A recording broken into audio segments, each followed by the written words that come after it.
Alright, just a quick note, I actually have something relevant to put on the warning screen today. DDR Dreams is officially the next topic of discussion, so if you didn't see it, check my latest community post and tell me your DDR dream you had that one time, and we're gonna look for some common themes. Don't post it on this video, because I'll forget about it. Do it over there. Alright, enjoy the video. All right, folks, the wait is over. Bemani Pro League Season 2 Dance Dance Revolution begins now. Yeah, that's great, Maxwell, but I think I can take it from here. Hello, everybody. Daniel Des.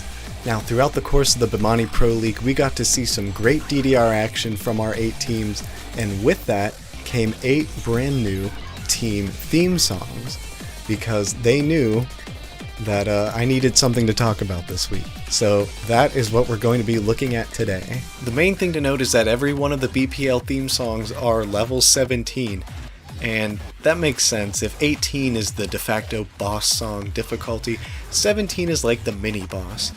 Be a Hero and Company are all 17s as well, so nothing crazy about that.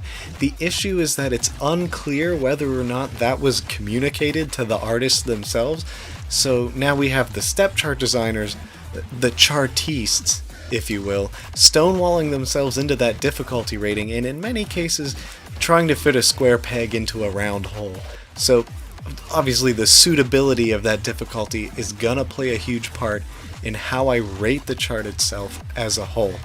And finally, it's with great sadness that I must concede the fact that no matter how I would try to spin it, clearly there aren't enough songs here to turn into a top 10 list. So yes, this is a bona fide ranking video. I'll make it its own category and everything. I was considering adding Breaking the Future Challenge as a sort of surprise 10th entry, but I feel like I'd be here all day talking about it. I'll probably have to reserve that for like its own dedicated takedown video somewhere down the line. Kicking off the list is Drive Away. This is the fastest out of all the BPL theme songs, and if you recall what I hinted at earlier concerning the force difficulty rating, that means it's also the most uncomfortable to play. Now, if you're gonna drastically overchart it anyway, hell, that's like having a blank slate. Might as well make it interesting, but no. What we got here are the bare minimum in terms of patterns, occasionally broken up with cues from the song, but still super basic and not at all noteworthy or interesting. Then we also get some jump streaming, always a joy, at 200 BPM. Any part where it isn't trying to be a 17 works fine, but this song is simply not cut out for the difficulty they needed it to be. On that note, let's talk about the music here, since I have plenty of issues there. Look, these guys are the professionals, and I'm not. However, to me, it sounds like something went seriously wrong when it came to the mastering on this song. You have a very high-pitched lead and percussion getting drowned out by this weird, noisy, squelchy-sounding bass, seemingly playing over top of everything. And then when the samples come in, it's like the volume was never adjusted at all.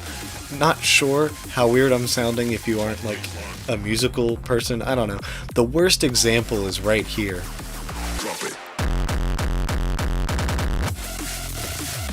If you didn't see what I was getting at, hopefully that gives you an idea. It just doesn't sound finished. It reeks of Deadline. Like, you're sending this to Konami, at least throw it through the sound goodizer or something. Combined with the chart, it's like they had one day to put everything together, and that's what they managed to come up with. For number 8, I have Rise as One. This track does have a unique sound to it, you know, not a cookie-cutter EDM piece, and unlike the previous entry, does have a catchy melody. However, again, the main issue is with the production. Everything here is just a little too quiet for me. Not really any memorable moments, with each part fading in and out, kind of swimming around in this muddy water, but nothing exciting ever coming up to the surface. It does well as background music, but falls apart on its own as a playable chart.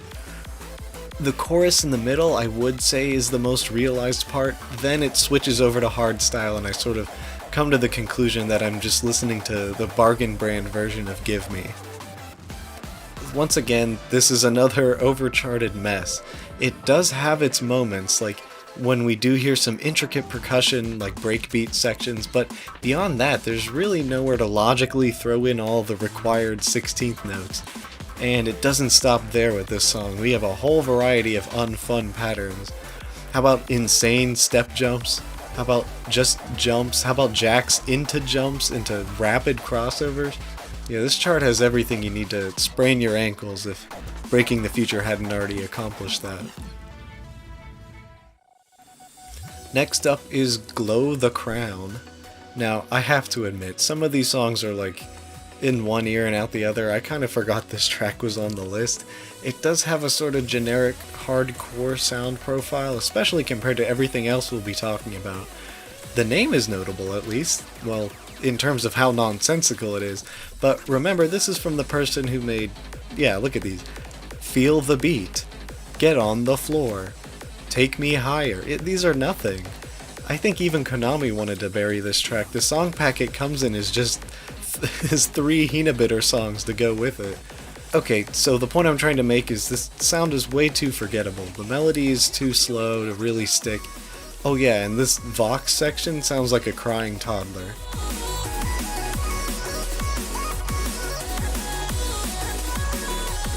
Now, for the chart, I'm gonna give it some credit. For the first half of the song, the music actually does fit a level 17 chart. It's funny just saying it like that, since it should have been planned the other way around, but here we are.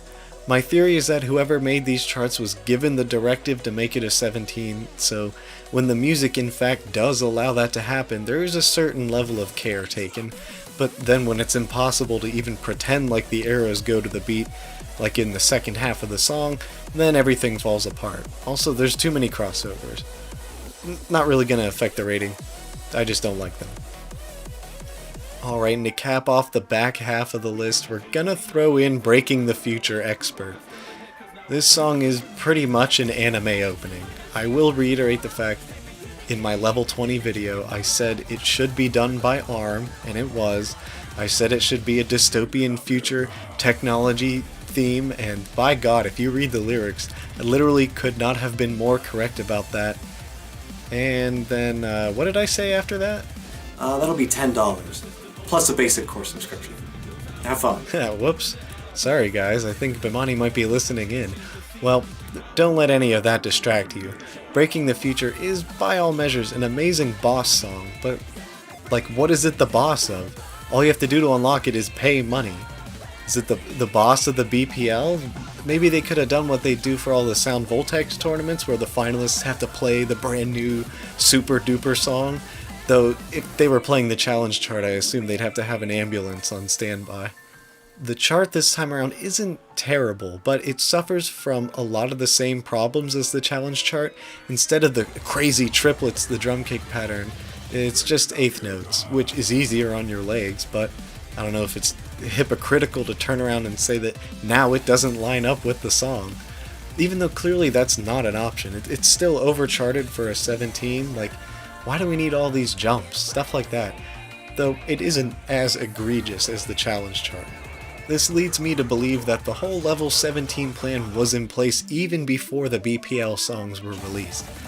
If that's the case, then it's a shame, because then it feels like the song never even had a chance for a naturally rated chart and was instead shoved into the 17 box and then subsequently shoved even further into the 19 box. I would have much rather seen the focus to be on a more coherent pattern and rhythm following the song regardless of the difficulty, but that doesn't seem to be what we got with any of these here. Alright, we've reached the downhill stretch of the list, and so I will say, moving forward, the songs I'll be talking about, one way or another, they're good.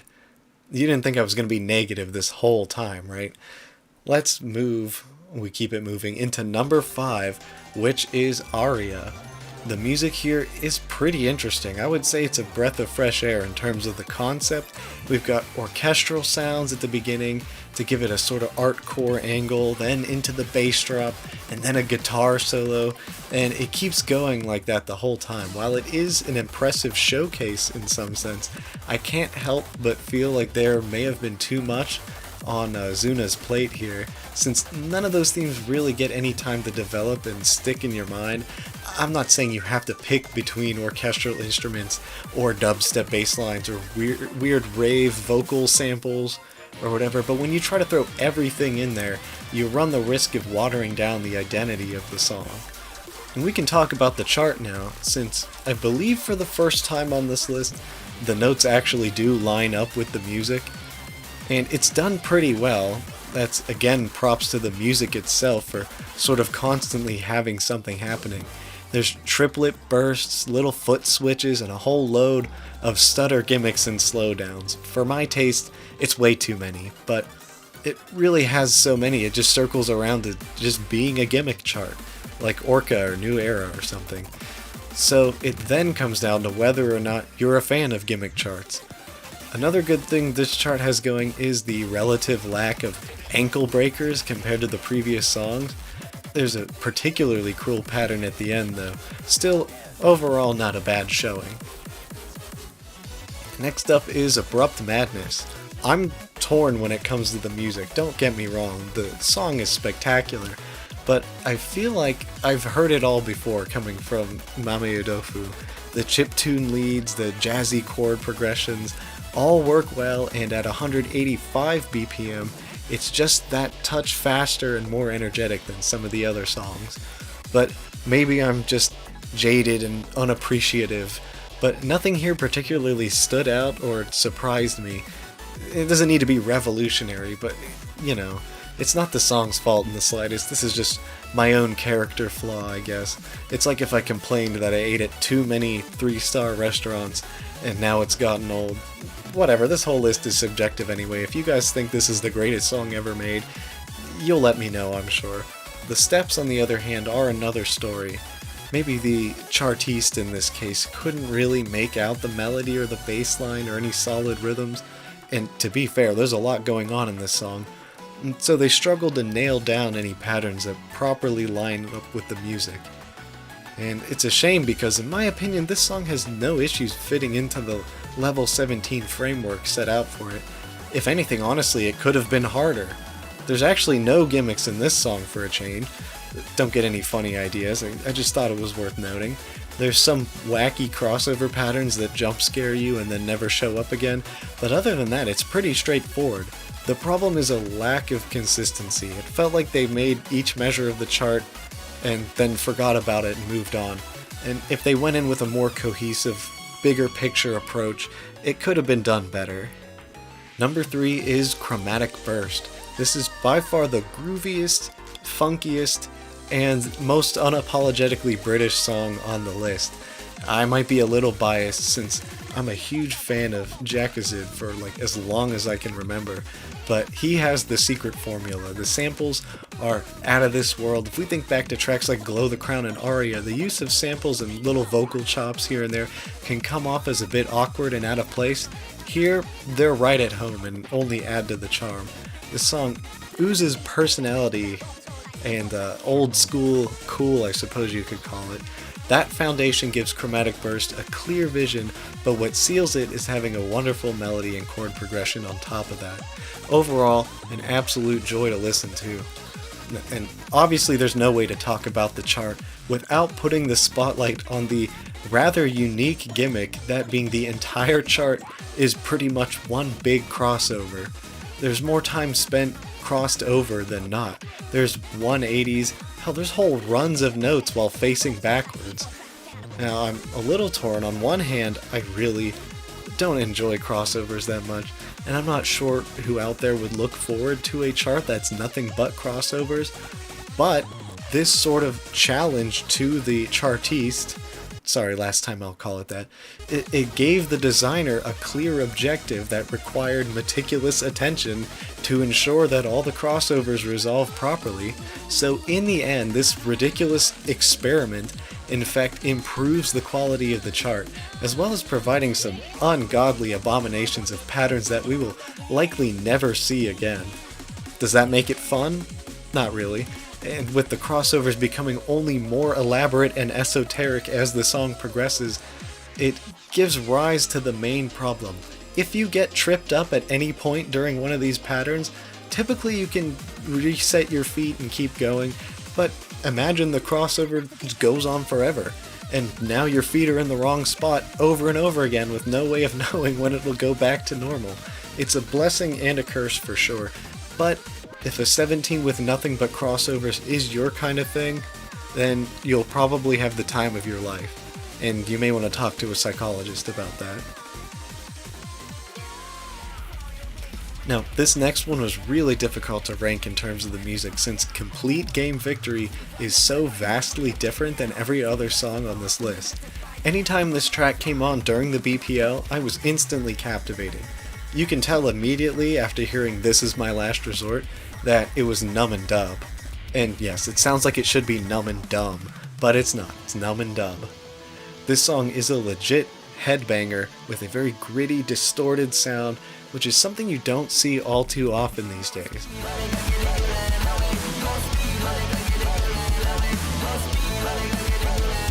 The fusion of so many different styles is pulled off extremely well, and to show that, I'll point to the God tier ending run that puts everything on display in this energizing and hectic back and forth of musical ideas.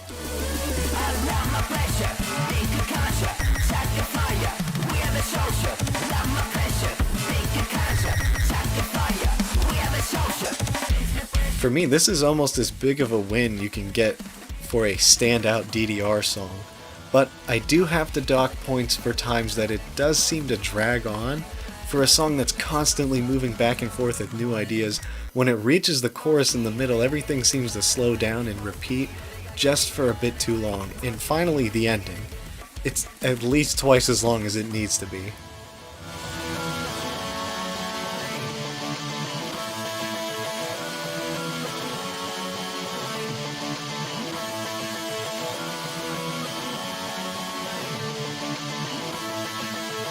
Hey, you still there? Do you see what I mean?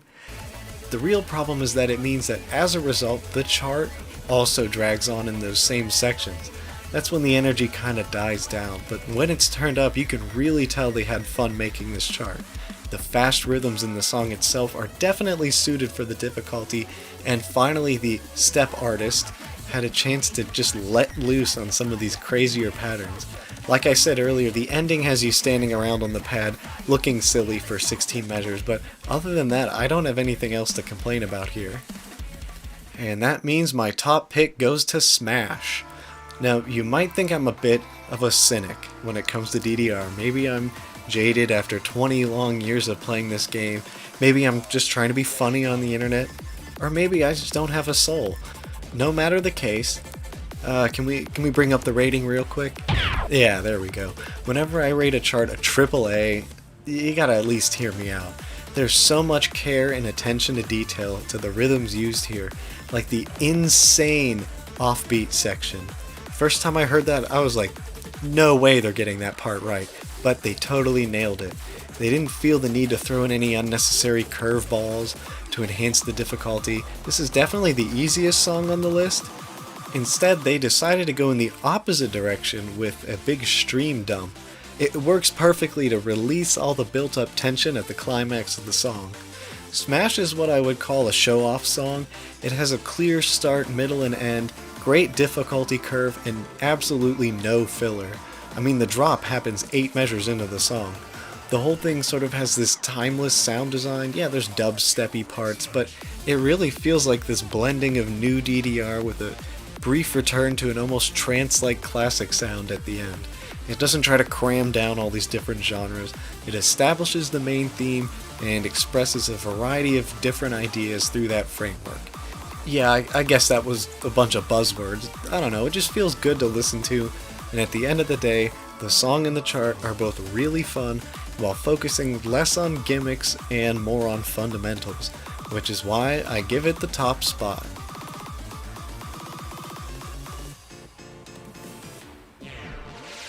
Alright, we made it to the end of the list. You're a trooper if you made it all the way here. I know we had about twice as much stuff to talk about than the last video. So, thank you for making it all the way to the end. As always, let me know what you think in the comments, and I will see everybody next time.